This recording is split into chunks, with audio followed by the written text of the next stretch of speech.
श्री राम जय जय राम। श्री राम जय राम। श्री राम जय राम जय जय राम। श्री राम जय राम जय जय राम। जय हो धनु सरधारी राम। जय हो धनु सरधारी राम। जय जय अवध बिहारी राम। जय जय अवध बिहारी राम।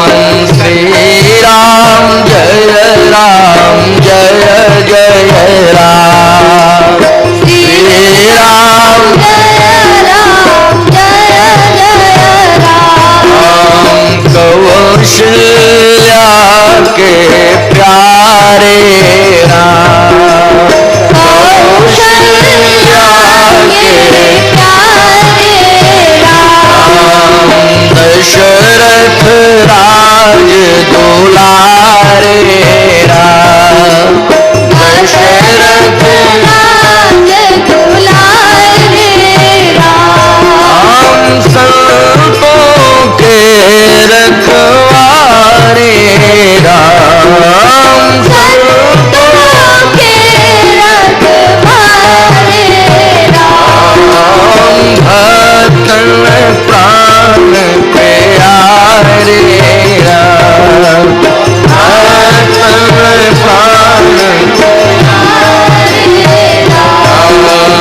श्री राम जय राम जय जय राम। श्री राम जय राम जय जय राम। बोलिए भक्तवत्सल भगवान की, श्रीमन्नारायण भगवान की। श्री राम कथा का आज प्रथम दिवस है। आप सब श्रद्धालुजन भगवान श्री राम की कथा सुनने के लिए उत्सुक हैं। प्रथम दिन की राम कथा में यह समझना पड़ेगा कि श्री राम के आने का हेतु क्या है। श्री राम किन परिस्थितियों में आते हैं, श्री राम को प्राप्त करने के लिए किन उपायों को करना पड़ता है, आज यह समझें। अच्छा भाई, श्री राम जी को प्रकट करने के लिए हमने कितने उपाय किए, लेकिन श्री राम जी का जो प्रतिद्वंदी बनकर के आया रावण, यह रावण भी किन परिस्थितियों में पैदा हुआ। तो आज श्री राम के जन्म का हेतु और रावण के जन्म का हेतु, यह अंतर समझना है। श्री राम जी का जन्म महाराज मनु और शत्रुपा की तपस्या, परमात्मा को प्रकट करने के लिए प्रेम की प्रधानता है। इस प्रसंग में प्रेम प्रधान है। यदि भगवान श्री राम अयोध्या में प्रकट होते हैं तो वह अयोध्या धाम के चक्रवर्ती महाराज श्री दशरथ भी प्रेम मूर्ति हैं। उनकी 3 रानियां हैं, कौशल्या, कैकेयी और सुमित्रा। कौशल्या भक्ति स्वरूपा है, कैकेयी क्रिया स्वरूपा है और सुमित्रा उपासना स्वरूपा, उपासनात्मिका। तो क्रिया, भक्ति और उपासना जहां तीनों एक साथ रहते हैं वहां 4 फल प्रकट होते हैं, अर्थ, धर्म, काम और मोक्ष। ये तीनों एक साथ होना चाहिए, भक्ति, क्रिया और उपासना। ये तीनों एक ही स्थान पर हैं। कौशल्यादि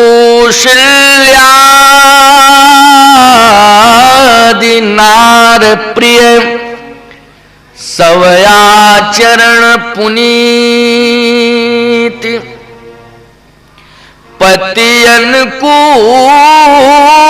प्रेम दृढ़, हरिपद कमल विनीत। प्रेम दृढ़, दृढ़ प्रेम होना चाहिए। भगवान को प्राप्त करने के लिए दृढ़ प्रेम की आवश्यकता है। इसलिए आप सब अपने जीवन में दृढ़ प्रेम एकत्रित करें, दृढ़ प्रेम की पराकाष्ठा पर पहुंच जाए, परमात्मा प्राप्त हो जाएगा, इसमें संदेह नहीं। महाराज मनु और शत्रुपा के जीवन में भी प्रीति की पराकाष्ठा है, प्रेम है। आज हम सुविधाओं के दौड़ में चल रहे हैं। जब हम सुविधाओं के दौर को स्वीकार करते हैं तो सिद्धांत हमसे दूर हो जाता है। इसलिए हम लोग ईश्वर को प्राप्त करने के लिए सिद्धांत को स्वीकार करें, सुविधाओं को प्राथमिकता न दें। महाराज मनु ने संकल्प लिया कि आज मैं परमात्मा को प्राप्त करने के लिए, ब्रह्म को प्राप्त करने के लिए नैमिषारण्य तीर्थ में जाऊंगा। चलने लगे तो पहले चलने के पहले तो एकांत कक्ष में रोने लगे। जब एकांत कक्ष में रो रहे थे तो महारानी शत्रुपा ने जानकारी ली कि इस समय महाराज कहां हैं। तो एकांत कक्ष में रो रहे थे महाराज श्री मनु। शत्रुपा जी पहुंची, प्रणाम किया और कहा, महाराज आज दुखी क्यों हैं आप, कारण क्या है? महाराज मनु ने कहा कि मैंने जीवन में भजन नहीं कर पाया। देखो महाराज मनु इसलिए रो रहे हैं कि मैंने जीवन में भजन नहीं किया, और आज लोग इसलिए रो रहे हैं कि मैंने भोजन नहीं किया। क्यों भाई? भजन के लिए कोई नहीं रोता, सब भोजन के लिए रो रहे हैं। और याद रखना, भोजन में मात्रा है लेकिन भजन में कोई मात्रा नहीं है। भजन में कहीं मात्रा लगी है? भाजा ना, यहां कोई मात्रा नहीं है इसमें, और भोजन में मात्रा है। तो आप भोजन में मात्रा का ध्यान रखें और भजन में मात्रा का ध्यान ना रखें, क्योंकि इसमें मात्रा है ही नहीं। तो कहा मैंने भजन नहीं कर पाया। शत्रुपा जी ने कहा तो भजन कर लीजिए।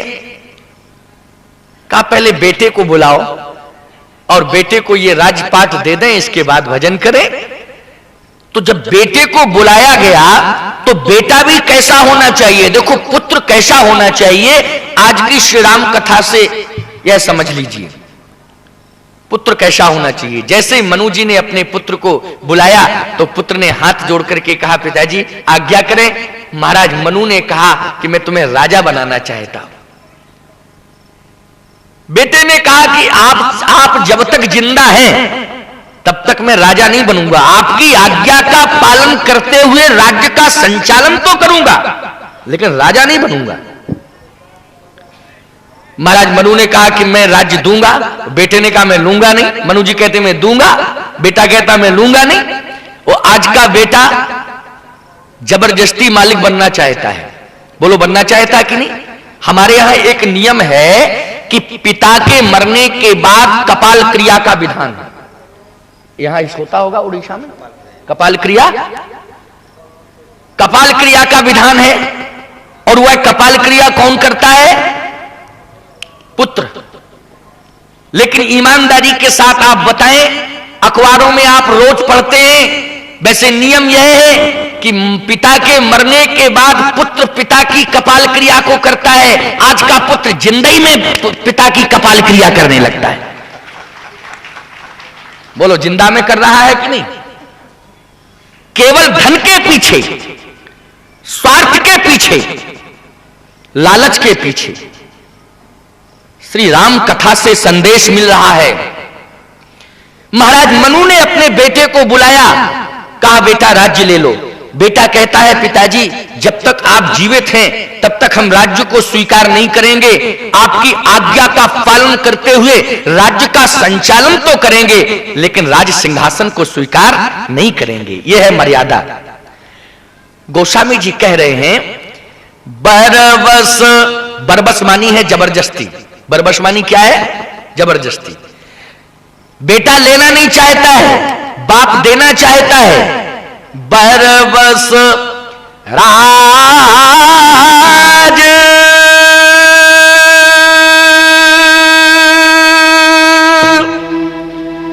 सुतहि नृपदीना तो नारी समेत गवन बन कीन। नारी समेत गवन मन कीना। जबरदस्ती पुत्र को राज्य दिया, राजा बनाया। शत्रुपा से यह कहा नहीं था कि आप मेरे साथ चले, लेकिन नारी समेत गवन वन कीना, अपने आप ही शत्रुपा अनुगामिनी बनके चलने लगी।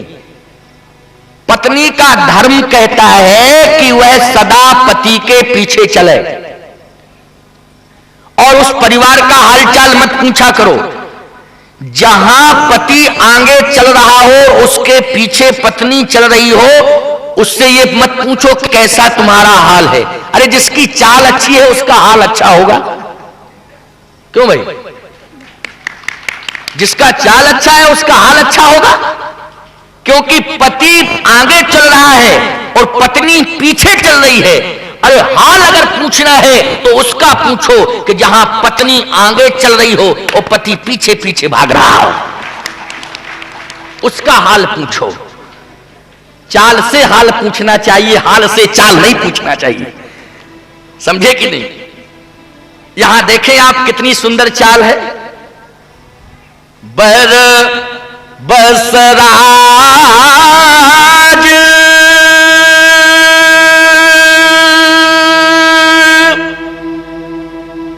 सुतहि नृपदीना तो नारी समेत गवन वन कीन। पत्नी के सहित चल रहे हैं महाराज मनु और नैमिष तीर्थ में पहुंच गए। यह है परंपरा। भगवान श्री राम के जन्म का यही क्रम है, यह जन्म का हेतु है। जैसे नैमिषारण्य तीर्थ में पहुंचे तो तपस्या करने लगे। अब एक समझौता हुआ, देखो पति पत्नी में क्या समझौता हुआ, बड़ी विचित्र बात है। महाराज मनु ने कहा देखो मैं तुम्हें मजबूर नहीं करना चाहता हूं, नहीं तुम्हारी भक्ति और तुम्हारी श्रद्धा का मैं अंत कर दूं, ऐसा मैं नहीं चाहता हूं। अपनी इच्छा से तुम जो भक्ति करना चाहो करो, स्वतंत्र हो, हम प्रतिबंधित नहीं करेंगे। महाराज मनु ने कहा लेकिन देवी शत्रुपा इस बात का ध्यान रखना, मैं तपस्या करूंगा, लेकिन मैं तपस्या तो करूंगा लेकिन खड़े होकर के तपस्या करूंगा, बैठ करके नहीं करूंगा। और तेरी इच्छा जैसी हो तू बैठ करके कर। शत्रुपा जी ने कहा जब आप खड़े होकर के तपस्या करेंगे तो मैं भी खड़ी होकर के ही तपस्या करूंगी। महाराज मनु ने कहा कि मैं एक पैर केवल खड़े होकर के तपस्या करूंगा, तो शत्रुपा जी ने कहा कि मैं भी एक पैर केवल खड़ी होकर के तपस्या करूंगी। तुलसीदास जी से पूछा क्या दोनों ने एक ही पैर केवल खड़े होकर के तपस्या किया? हाँ, ठाड़े रहे एक पद दो, दोनों एक ही पैर पर खड़े हो गए। महाराज मनु ने कहा कि अच्छा एक बात समझना शत्रुपा, मैं भोजन नहीं करूंगा। शत्रुपा जी ने कहा तो मैं भी भोजन नहीं करूंगी। महाराज मनु ने कहा मैं फलाहार करूंगा। शत्रुपा जी ने कहा मैं ज्यादा तो कुछ नहीं कह सकती हूं, अगर आप भोजन नहीं करेंगे तो मैं भी भोजन नहीं करूंगी। यदि आप फलाहार करेंगे तो आप जब फलाहार करेंगे तो आपके फलाहार का शेष उच्छिष्ट जो बच जाएगा बाद में प्रसाद के रूप में मैं उसे स्वीकार कर लिया करूंगा। मैं पूर्ण फलाहार भी नहीं करूंगी। इसलिए गोस्वामी जी लिख रहे हैं कि करही आहार साग फल कंदा और सुन रही ब्रह्म सच्चिदानंदा। ब्रह्म सच्चिदानंद का स्मरण कर रहे हैं। श्री राम को प्राप्त करने के लिए परिवार में प्रेम की आवश्यकता है। यानी पत्नी अगर पति के अनुकूल चलती है तो निश्चित उसकी गोद में श्री राम प्रकट होंगे, लेकिन अनुकूल होना चाहिए। आज अनुकूलताएं ही तो नहीं बन पा रही हैं जी, यही विरोधाभास की स्थिति पनपती जा रही है। अनुकूलताएं नहीं बन रही हैं। पत्नी पति को नहीं देखना चाहती है, पति पत्नी को नहीं देखना चाहता है। दोनों एक दूसरे से प्रेम संबंध स्थापित नहीं करना चाहते हैं। एक वैमनुष्य का संबंध बना हुआ है, एक क्रोध का संबंध बना हुआ है, एक विरोधाभास का संबंध बना हुआ है। अच्छा, कभी कभी तो ऐसी स्थितियां समझ में आ जाती हैं। बड़ी विचित्र बात मैं आपको बताऊं। एक बार पति पत्नी में बड़ा विरोध हुआ और उस विरोध यहां तक हुआ कि मेरे तक पहुंच गया, मेरे पास आया। तो कहा, महाराज जी आप मेरी पत्नी को समझा दीजिए, नहीं तो मैं आपके चरणों में आत्महत्या कर लूंगा। अरे मैंने कहा, तू ऑन स्पॉट पर मेरे चरणों में मरेगा तो तू तो जाएगा घर और मैं जाऊंगा सेंट्रल जेल। तो ये क्यों कहता है कि मैं आत्महत्या कर लूंगा? कहे आप समझा दीजिए। मैंने कहा, कितने साल से तू पत्नी के साथ रह रहा है? उसने कहा कि मुझे हो गया 22 वर्ष। मैंने कहा, तू 22 वर्ष में अपनी पत्नी को नहीं समझा पाया, मैं 2 घंटे में क्या समझाऊंगा? कहे नहीं, आप संत हैं, आपकी बात का प्रभाव पड़ेगा। तो मैंने पत्नी को बुलाया, समझाया, पति से प्रेम किया करो, उपासनात्मक प्रेम होना चाहिए पति से, और प्रेम से रहा करो। कहे स्वामी जी प्रेम से तो हम रहें, लेकिन जो मेरी इच्छा है उस इच्छा में इनकी इच्छा मिलती है नहीं। ये अपनी इच्छा अलग से प्रकट किए हुए, अपनी इच्छा अलग से माने हुए हैं। हमने कहा तेरी इच्छा क्या है? कहे स्वामी जी हमारी इच्छा ये है, हम आज कई वर्षों से प्रयासरत हैं कि हम अपने पुत्र को डॉक्टर बनाएं। वो ये कहते हैं कि नहीं हम तो मास्टर बनाएंगे। तो ये कहते हैं मास्टर बनाएंगे पुत्र को, मैं कहती हूं डॉक्टर बनाएंगे। अब समस्या ये है कि आप कह दीजिए कि ये भी स्वीकार कर ले हमारी शर्त को कि बेटे को डॉक्टर बनाना है। मैंने कहा कि बेटा कितने वर्ष का है? कहे अभी तो पैदा ही नहीं हुआ है। हम का दोनों बेवकूफ हो। इस प्रकार से वैमनुष्य फैला हुआ है, अकारण का विद्वेष चल रहा है। महाराज मनु और शत्रुपा से शिक्षा लो। आज के राम कथा का यही तात्पर्य है कि पति पत्नी में प्रेम होना चाहिए। गोस्वामी जी कह रहे हैं कि आज दोनों प्रेम से तपस्या कर रहे हैं, और प्रेम की पराकाष्ठा क्या हुई समझना। भगवान शिव के मंदिर में तुम्हें जाना पड़ता है, अनंत वर्षों तक तपस्या करनी पड़ती है, तब भगवान शिव का दर्शन होता है, भगवान विष्णु का दर्शन होता है। लेकिन यहां प्रीति की पराकाष्ठा, जब पति पत्नी दोनों ने प्रेम से भगवान का स्मरण किया, ब्रह्म का चिंतन किया, तो याद रखना अभी ब्रह्म तो नहीं आया लेकिन ब्रह्मा आ गए। क्यों भाई, ब्रह्मा आए कि नहीं? करही आहार शाक फल कंदा और सुमिरहि ब्रह्म सच्चिदानंदा। विधि हरि हर तप देख अपारा मनुष्य में पयाए बहु बारा। एक बारा नहीं, 2 बारा नहीं, बहुबारा। बहुबारा का अर्थ होता है कि अनेक बार आए। आपके पास तो एक बार भी नहीं आ रहे, यहां तो अनेक बार आए, और आए ही नहीं, कह मांगहि बर बहु, मांगहु बर बहु भांति लुभाए, लेकिन परम धीर नहीं चलत चलाए। ब्रह्मा जी पहुंचे और ब्रह्मा जी ने कहा मैं ब्रह्मलोक से आया हूं, मनु क्या चाहिए? जो मांगो सो मिलेगा। महाराज मनु ने कहा मुझे ब्रह्मा से कुछ नहीं चाहिए। ब्रह्मा जी लौटने लगे तो भगवान शंकर आए, रास्ते में भगवान शंकर मिल गए।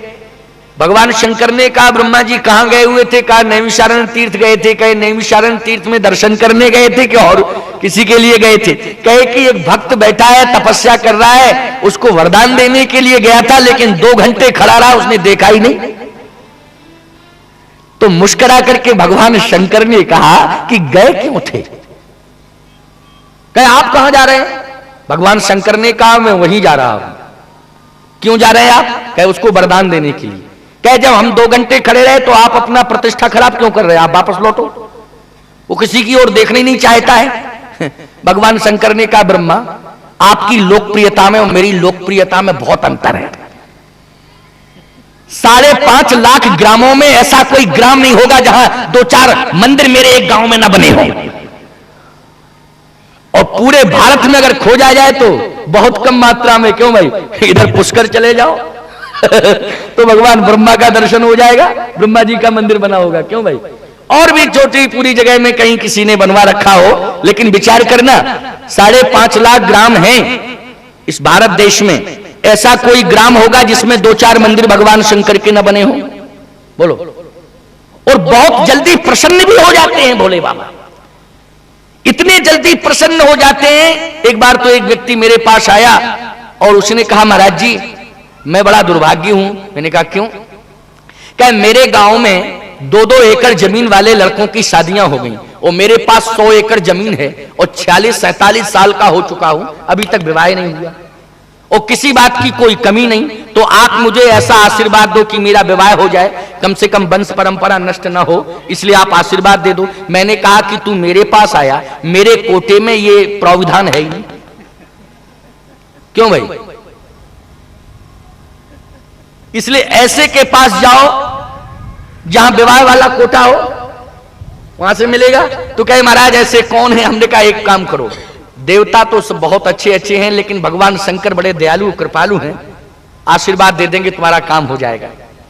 क्या करना पड़ेगा? हमने कहा उपासना करना, गंगा जल चढ़ा देना और ज्यादा कुछ नहीं चढ़ाना। एक धतूर का फल होता है ना, आपके यहाँ क्या कहते हैं उसको?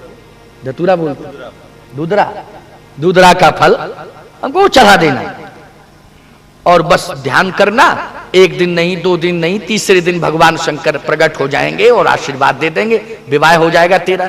और मैंने कहा सुन, बुरा मत मानना, भगवान शंकर बहुत जल्दी प्रसन्न होते हैं, तू चला जा। जैसे वो गया, उसने 1 दिन, 2 दिन, तीसरे दिन भगवान शंकर प्रकट होके बोले मांग वर, मांग वर। उसने माथा रख लिया, माथे पर हाथ रख लिया। भगवान शंकर ने कहा ये माथे पर तूने हाथ क्यों रखा? उसने कहा बस अब मेरा दिमाग खराब हो गया आपकी बात सुन के। कहा क्यों? कहे आप भी आए तो कह रहे मांग बर, मांग बर, मांग बर। अरे बर तो मैं स्वयं हूं, मुझे तो बधू चाहिए।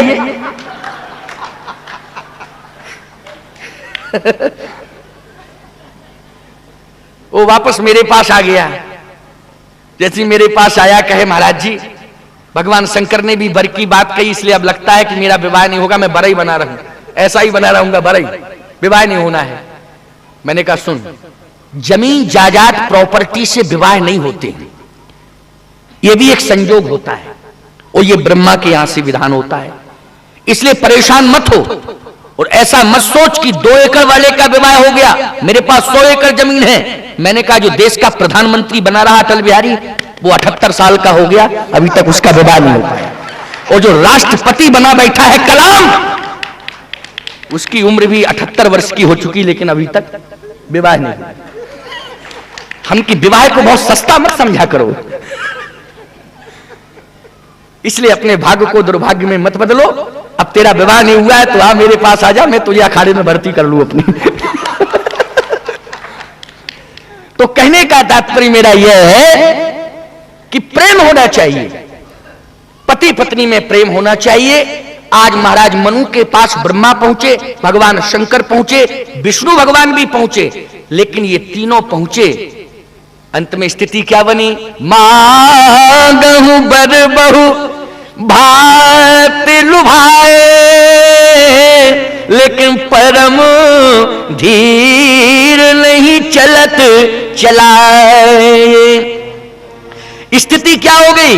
अस्थि मात्र हो गए उस शरीरा, तदपि मनांग मन ही नहीं पीड़ा। अस्थि मात्र शरीर हो गया लेकिन हृदय में पीड़ा नहीं है। यदि व्यक्ति के शरीर का 2 किलो वजन कम हो जाता है तो पूरे गांव में रोता है, क्या करूं, जाने क्यों वजन कम हो गया, मैं बहुत परेशान हूं। बड़ी पीड़ा होती है। लेकिन अस्थि पंजर शरीर हो गया लेकिन पीड़ा नहीं है। अच्छा भाई, पीड़ा नहीं है तो जब भगवान विष्णु आए थे तो शत्रुपा जी ने कहा ये तो भगवान है, इनसे मांग लीजिए। महाराज मनु ने कहा देखो, मैंने कहा था ना कि तुम मेरे साथ तपस्विनी बनकर के तो रहोगी लेकिन बीच में बोलोगी नहीं। और तुम्हारे जीवन में लोभ आ गया कि नहीं आ गया? मन में लोभ आ गया कि मांग लो। मांगना ये क्या है? ये लोभ की प्रवृत्ति है कि नहीं? क्यों भाई, मांगना क्या है? लेकिन एक बात समझना, ऐसा मत समझना कि स्वामी सत्यप्रज्ञानंद जी सरस्वती को यज्ञ के सहयोग के लिए भक्त दे रहे हैं तो आप समझो ये मांग रहे हैं, अपने लिए थोड़ी मांग रहे हैं।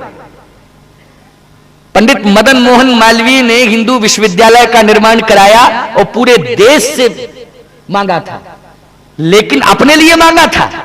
विश्वामित्र जी ने चक्रवर्ती सम्राट राजा दशरथ के दरबार में राम लक्ष्मण को मांगा था, अपने लिए मांगा था। हमारे संत कहते हैं कि मर जाऊं मांगू नहीं अपने तन के काज, लेकिन परमारथ के काज में मोहिन आवत लाज। परमार्थ के लिए मांगने में मुझे कोई लज्जा नहीं, इसलिए परमार्थ के लिए मांगना ये मांग नहीं होती है, भिखारियों की मांग नहीं है, ये सदविचारियों की मांग।